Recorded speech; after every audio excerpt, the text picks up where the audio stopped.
first and foremost, let me tell you, we're so grateful and excited that you're all here. I know we are not the only reason why you're here, but really thank you for coming to M&G and thank you for spending this time with us. So we'll try to make it as interesting and productive for you.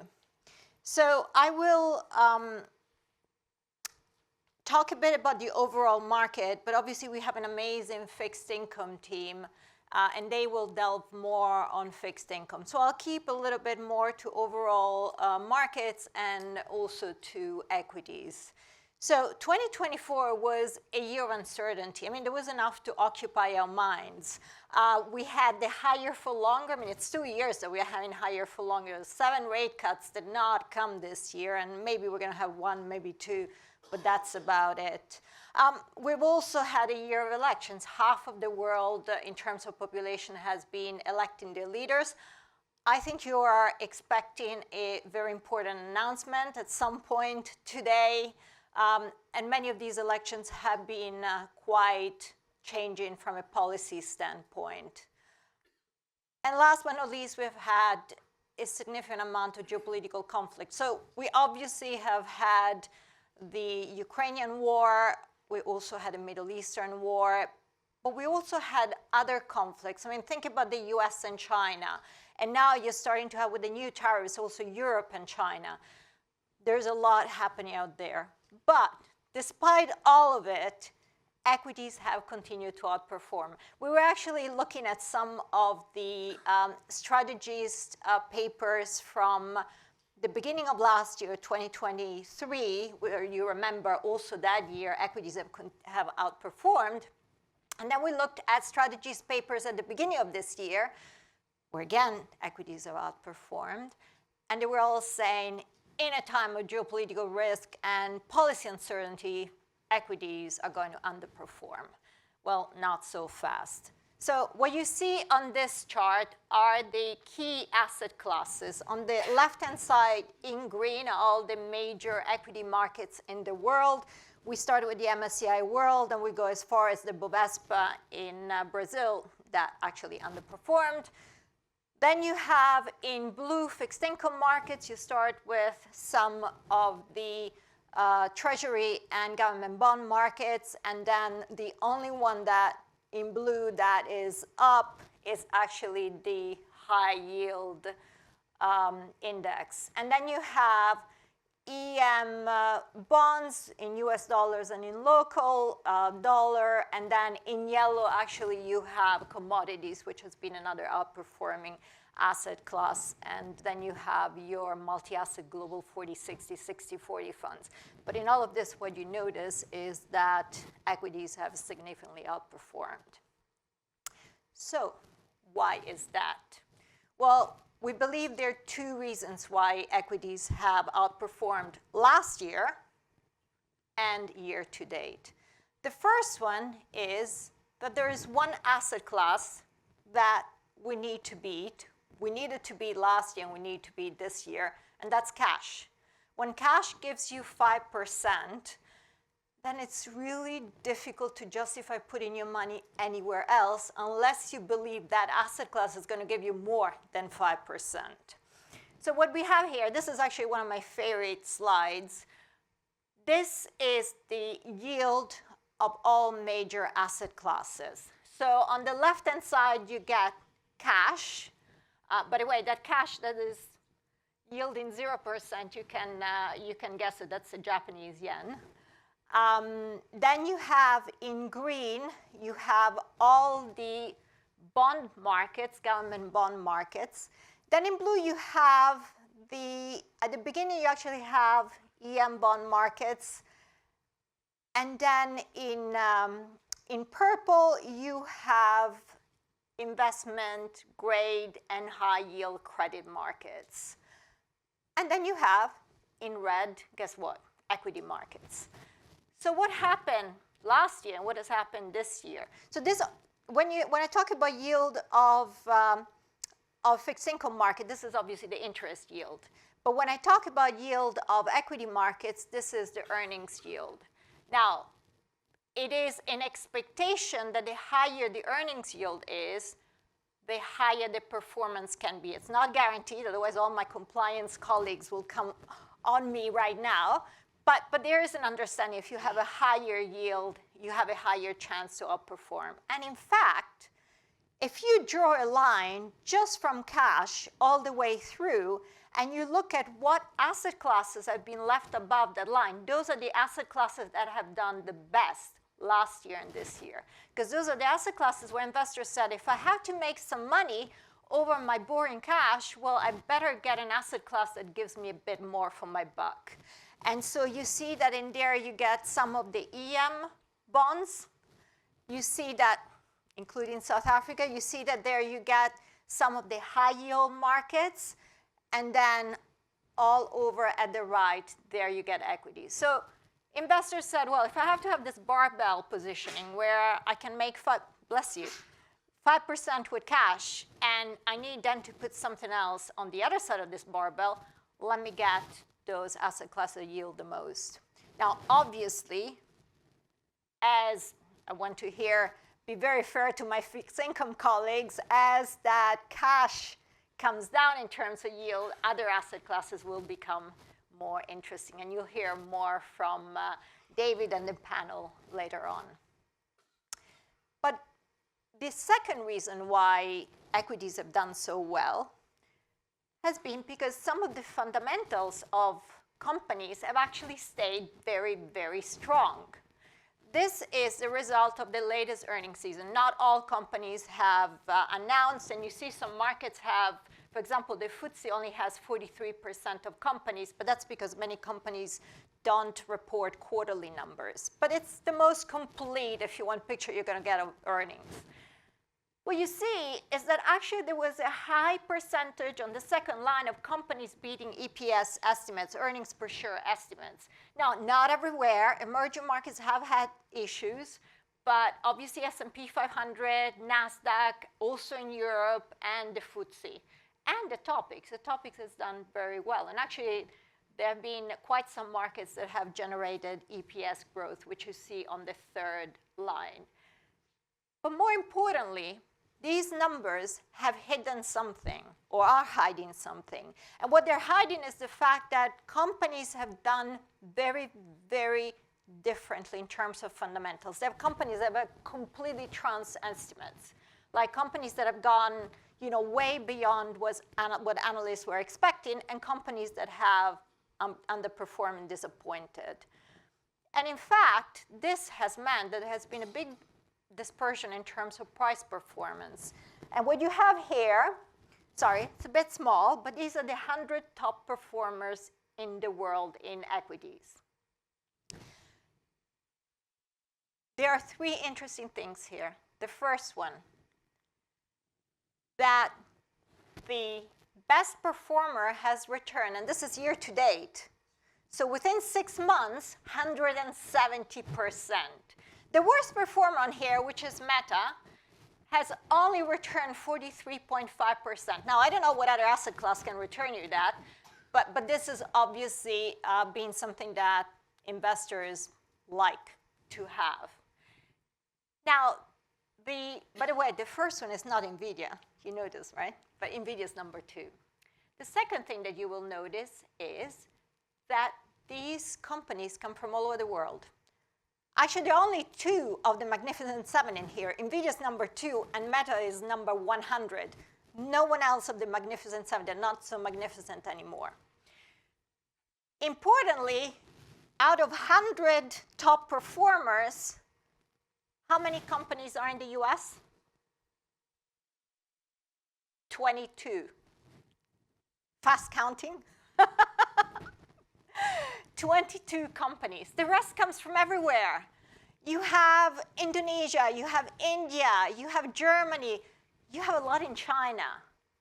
Korea has been a real outperformer in some areas. Japan, Spain, Netherlands, the UK. Yes, they're all converted. US dollar. So the other interesting point is that also the sectors these companies operate in are very diverse. So we all thought that it was all about technology, right? We are making big investments in technology in terms of know-how, in terms of how we use it in our investment process. We're big believers of it. But it doesn't only apply to the technology sector. There's so many sectors that through their own innovation are actually performing extremely well. And so in here, you see consumer staples, you see financials, you see industrials, you see materials, you see utilities. Boring utilities are doing also very well. So in all of this, how do we find the next winners? I mean, when a stock is up 170%, you start thinking, okay, maybe I have to move to the next one. So first and foremost, the way we do it is we stick to those themes that we believe will stay for the next decade. These are themes where they're so important to our lives that whether the economy crashes or flourishes, money will continue to flow to them. And the three themes, we've spoken about them before.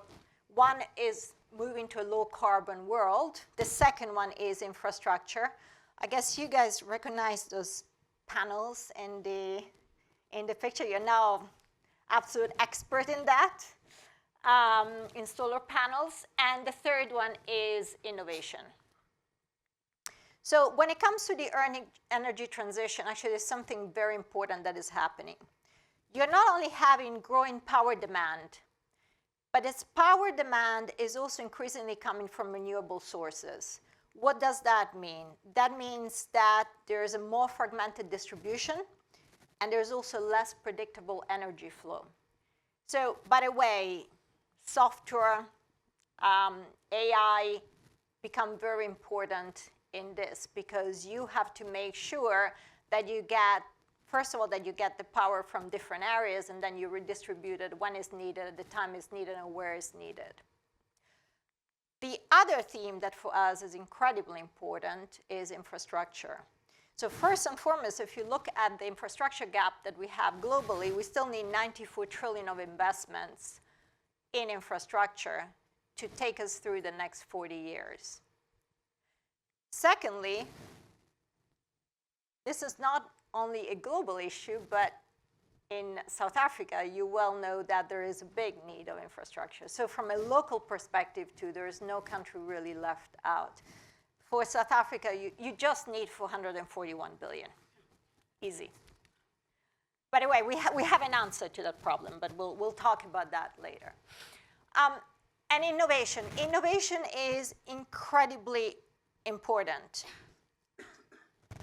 I'm going to show you here a video from NVIDIA's latest developers conference in March when they unveiled their newest chip.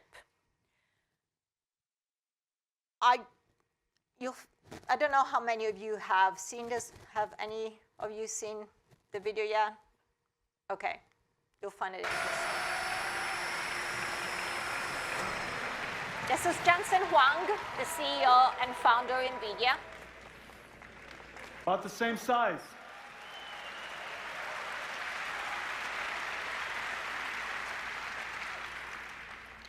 The soul of NVIDIA, the intersection of computer graphics, physics, artificial intelligence.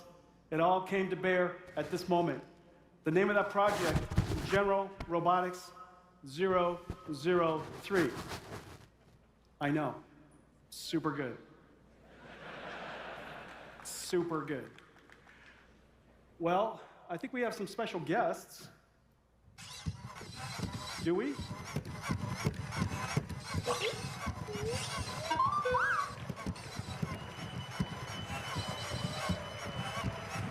Hey guys. So I understand you guys are powered by Jetson. They're powered by Jetsons. Little Jetson robotics computers inside. They learn to walk in Isaac Sim. Ladies and gentlemen, this is orange, and this is the famous green. They are the BDX robots. of Disney. Amazing Disney research. Come on, you guys, let's wrap up. Let's go. 5 things. Where are you going? I sit right here.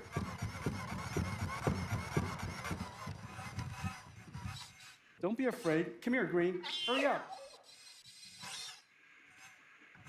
What are you saying? No, it's not time to eat. It's not time to eat.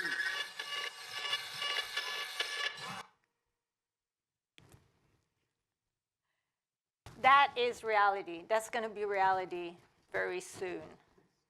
And it's not a reality that is only there for the technology sector, but is a reality that is going to be there for all of us. And so innovation is a very important theme for us. And actually, the intersection of those themes is probably the most powerful place where to uncover those hidden gems that are going to hopefully become the super performers of the next decade. So I wanted to show you how we do it at M&G. In our equities team, how do we work on finding the next outperformers? We actually really strongly believe in the power of having a global team, but many of our competitors will tell you that they have portfolio managers in Chicago, in Hong Kong, in wherever else. But do they work together? That becomes key, because right now, whatever happens on one side of the world is really impactful on the other side of the world. So I'm going to give you an example. This is something that we wrote for our clients earlier this year. And it came from one of the meetings that we often have where all of our portfolio managers, all our desk heads, will sit around a table. And then we have our colleagues from Asia and from the US, and very often our colleagues from South Africa working with us and discussing what the recent portfolio changes have been and what they're looking at that is interesting. So we were talking about Equinix, which is a company that our listed infrastructure strategy holds, and it's the second largest data center manager. Is a US-based company. And importantly, because of this huge thirst for data and power that is especially fueled by artificial intelligence, they are actually increasing the percentage of renewable coverage of the data centers, and now at 96%. So as we're working on these data centers, then we're looking at the other end of the world, because our Japan team, led by Carl Vine, who you will also meet, was looking at NTT, which is the third largest data center operator in the world. By the way, it's a super boring. I used to be an analyst in Japan, as Heidi reminded me more than 2 decades ago when I was at kindergarten. But this was a super boring telecommunication company. And now, as we're looking at them on the data center side, we find out that they have an incredibly exciting new technology. They have what we call all photonics network. When you have large language models, you've got to have more bandwidth, and you have to also try to use less energy. If you use light waves, photonics, then you can increase your capacity by 125 times and decrease your usage of power by 100 times. This company has come up with that technology. So we're talking, and at that point, the team in China is telling us that they're looking at an interesting area, which is the high voltage cables. Because if you need to now connect a lot of renewable sources to the grid, and at long distances, you need these high voltage cables. Many of them are subsea. And there is a company that is called Jiangsu Zhongtian in China that is one of the key operators and that have the technology for these high voltage cables. But guess what? That is an issue that is worldwide. So actually, our European fund manager, Richard Halle, he went and looked at Europe, and there is a company in Europe, it's the third largest European company that does something very similar. It's called Nexans. But all of this needs to be connected somehow. So as we sit around the table, the other company that we're all looking at is Schneider Electric. Schneider Electric actually digitalizes and automates the distribution of power from into the grid to make sure that it's more efficient. And so that decentralization that we were talking about earlier, they make sure they can all do it in an automated way. They actually are one of the examples where AI will be absolutely key for their future expansion. But last but not least, you know, and you know this industry very well, in the mining industry, there's a huge consumption of diesel. Companies want to start to cut down. Whether governments accept that or not, that's something different. But BHP has already said that they want to eliminate diesel from their mining operations. So there have been some really interesting M&As, and a company called APA in Australia has brought it, is an infrastructure company, has brought a group called Alinta that does localized renewables off-grid energy for miners, so that these enormous mining operations can actually have their own connection, do not rely anymore on diesel. So there's a lot of technology and there's a lot of innovation. And last but not least, we go back to Japan because you can't do this if you don't have advanced materials. And there's a company in Japan called Toray that creates materials that are lighter, stronger, and for example, they are producing 50% of the materials used in global wind turbines.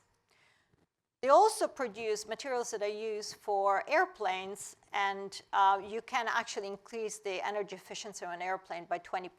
Interestingly, they provide to Boeing that they don't provide the bolts that keep the doors together, I promise you that, but they have decreased the consumption of Boeing planes by 20%.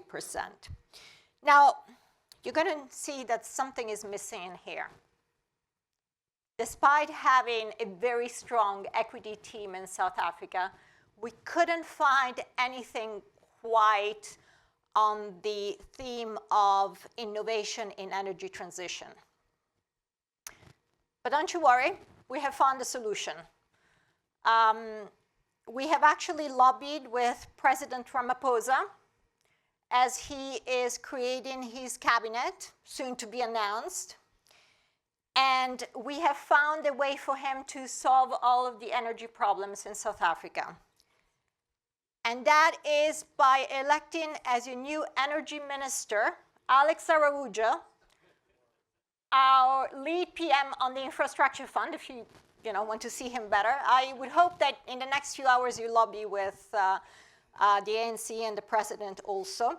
Alex has more than once, and some of you were there, stated that he believes that he can solve all the energy problems in South Africa. He's also convinced in a couple of years Germany will be buying energy from South Africa, so be prepared, open your wallets for all those euros. So please do lobby for him. Now, as we're talking about how we do things, I will actually share a personal story, which starts from this. We really believe you need to have an edge, right, in this world, because you have almost perfect information when it comes to companies, when it comes to markets. Our edge is the way we're able to work together with deep expertise, but also with a very broad understanding. And so what we have these centers of excellence, of knowledge excellence within our teams, and we have these chat rooms where everybody contributes to. And I would like to kind of bring you into one of these chat rooms. This particular one is on electric vehicles. You know, there are a lot of issues on electric vehicles. You've seen actually some of the largest automakers. You've seen GM actually cut the number of EVs that they're planning to do. You've seen Europe putting tariffs on EV. There's an opportunity and there is risk in this area. So one of the most recent conversations started with Erin, who's one of our analysts sitting in Hong Kong. She said, hi, did a quick sample check on second-hand depreciation in Chinese EV and internal combustion engines. And of course, the team in the US, which is, by the way, our artificial intelligence team, they are absolutely amazing when it comes to disruptive technology. It goes like, oh, Jeff goes like, that makes sense. In the USA, Tesla has good resale value, blah, blah, blah, blah. And then here is the team from London, our senior analyst on industrials, who wants to chip in, and he also wants to contribute to this conversation.